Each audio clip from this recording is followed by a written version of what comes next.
म्हणजे लोकशाहीमध्ये दोन चाक असतात. एक जे सरकार चालवतं आणि दुसरं जे सरकारला प्रश्न विचारतं. पण विचार करा, जर प्रश्न विचारणारं चाकच निखळून पडलं असेल तर गाडी चालणार कशी? ती थेट दरीत कोसळणार नाही का? सध्या महाराष्ट्राच्या हिवाळी अधिवेशनात नेमकं हेच घडतंय. सरकार सत्तेत आलंय, मंत्री शपथ घेत आहेत, निर्णय होत आहेत, पण या सरकारला जाब विचारणारा, त्यांच्या डोळ्यात डोळे घालून प्रश्न विचारणारा विरोधी पक्षनेता आज मात्र सभागृहात नाहीये. सध्या नागपूरमध्ये अधिवेशनाचा गदारोळ सुरू आहे, पण तो एक शिस्तबद्ध विरोधाचा आवाज नसून तो केवळ गोंधळ आहे, कारण त्या गोंधळाला दिशा देणारा नेताच अजून ठरलेला नाही. आजच्या या व्हिडिओमध्ये आपण हेच समजून घेणार आहोत की महाराष्ट्रासारख्या प्रगत राज्यात विरोधी पक्ष नेता नसणं ही साधी गोष्ट का नाही आहे. हा खरं तर केवळ एका खुर्चीचा प्रश्न नाही, तर हा तुमच्या आणि माझ्या अधिकारांवर, लोकशाहीवर होणारा किती मोठा घाला आहे. विरोधी पक्षनेता नसणं लोकशाहीच्या दृष्टीनं किती धोक्याचं आहे, सगळं जाणून घेऊयात या व्हिडिओच्या माध्यमातून. नमस्कार, मी प्रथमेश आणि तुम्हाला तर माहिती आहे आपला विषयच भारी. मंडळी, व्हिडिओची सुरुवात करूया सध्याच्या राजकीय परिस्थितीपासूनच. हिवाळी अधिवेशन म्हणजे सरकारला धारेवर धरण्याची सर्वात मोठी संधी. विदर्भ, मराठवाडा आणि शेतकऱ्यांचे प्रश्न मांडण्याचं हे हक्काचं व्यासपीठ. पण यावेळी वेगळं चित्र आहे, कारण यावेळी या अधिवेशनात विरोधी पक्षनेताच नाही आहे. पण विरोधी पक्षनेता का नाही आहे याची दोन प्रमुख कारण आहेत. पहिलं म्हणजे संख्याबळाचा तिढा. कोणाकडे किती आमदार आहेत यावरून विरोधी पक्षातच एकमत होत नाहीये. कधी काँग्रेस दावा करत आहे तर कधी दुसरा घटक पक्ष. नियमानुसार ज्या विरोधी पक्षाकडे सर्वात जास्त आमदार त्यांचा विरोधी पक्षनेता होतो. पण जेव्हा युती किंवा आघाडी असते आणि संख्याबळ जवळजवळ सारखं असतं, तेव्हा हा इगोचा आणि पॉवर गेमचा मुद्दा बनतो. सध्या महाराष्ट्रात विरोधी बाकांवर बसलेल्या महाविकास आघाडीमध्ये नेमकं हेच अंतर्गत राजकारण शिस्त आहे. कारण विरोधी पक्षनेते पदासाठी महाविकास आघाडीमध्ये ठाकरे गट खूप आग्रही आहे. मागच्या अनेक महिन्यांपासून विरोधी पक्ष नेते पदासाठी भास्कर जाधव यांचं नाव चर्चेत आहे. महाविकास आघाडीचे एकूण 46 आमदार आहेत, त्यात सर्वाधिक 20 आमदार उद्धव ठाकरे गटाचे आहेत, म्हणून ते विरोधी पक्षनेते पदाची मागणी करत आहेत. दुसरं कारण म्हणजे मान्यता मिळण्यातला विलंब. म्हणजे जोपर्यंत विरोधी पक्ष एक नाव ठरवून अध्यक्षांकडे देत नाही किंवा अध्यक्ष त्यावर शिक्कामोर्तब करत नाहीत, तोपर्यंत ती खुर्ची रिकामीच राहते. आणि दुर्दैवानं सत्ताधाऱ्यांनाही हेच हवं असतं, कारण समोर कॅप्टनच नसेल तर टीम विखुरलेली असते. आज अधिवेशनात आपण पाहतोय कोणी उठतंय, काहीही बोलतंय. सरकारला घेरण्याची स्ट्रॅटेजीच दिसत नाहीये. का? कारण तो अपोजिशन लीडर मिसिंग आहे. आता आपण घेऊयात आपल्या व्हिडिओच्या मुख्य मुद्द्याकडे. आता तुम्हाला वाटेल, अरे विरोधी पक्षनेता आज नाही तर उद्या ठरलंच की, त्यात काय एवढं? पण मंडळी, हा विचारच चुकीचा आहे. विरोधी पक्षनेता नसणं हे लोकशाहीच्या दृष्टीनं इमर्जन्सी सारखं असतं. आता का, ते 3 मुद्द्यात समजून घेऊ. मुद्दा क्रमांक 1, विरोधी पक्षनेता नसेल तर सरकार बेलगाम घोड्यासारखं वागू शकतं. तर बघा मंडळी, विरोधी पक्षनेता हा शॅडो सीएम असतो. त्याला कॅबिनेट मंत्र्याचा दर्जा असतो. सरकारी फाईल्स, निर्णय आणि धोरणांमधील त्रुटी शोधून काढण्याचा त्याला कायदेशीर अधिकार असतो. जेव्हा हा नेता नसतो तेव्हा सरकार बेसुमार वागू शकतं. त्यांना भीतीच नसते की उद्या सभागृहात कोणीतरी पुराव्यानिशी आपली पोलखोल करेल.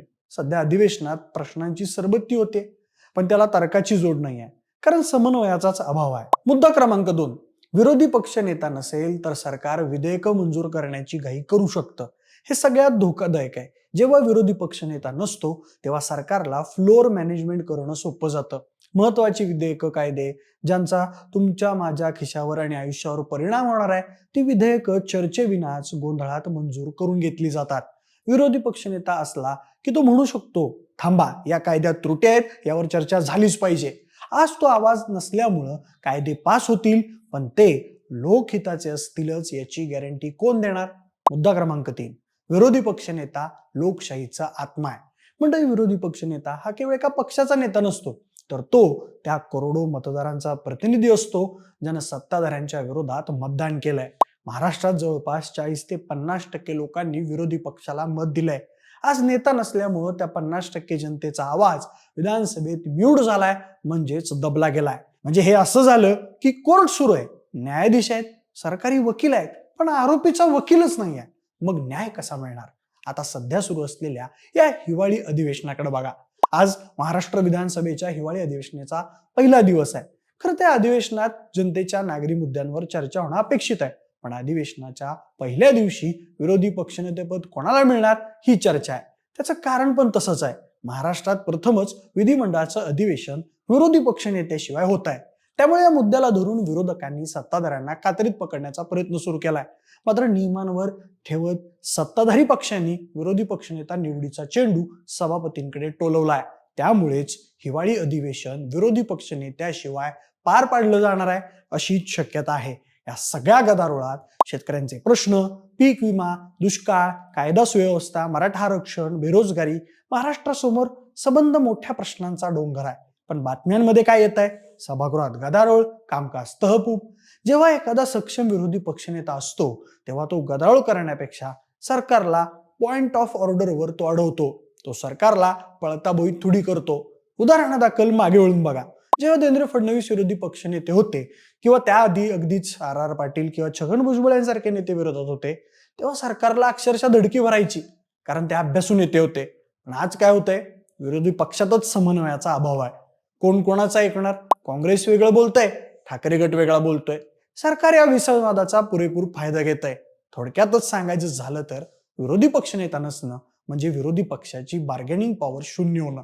आणि राजकारणात ज्याची बार्गेनिंग पॉवर नसते त्याला कोणीही गांभीर्यानं घेत नाही.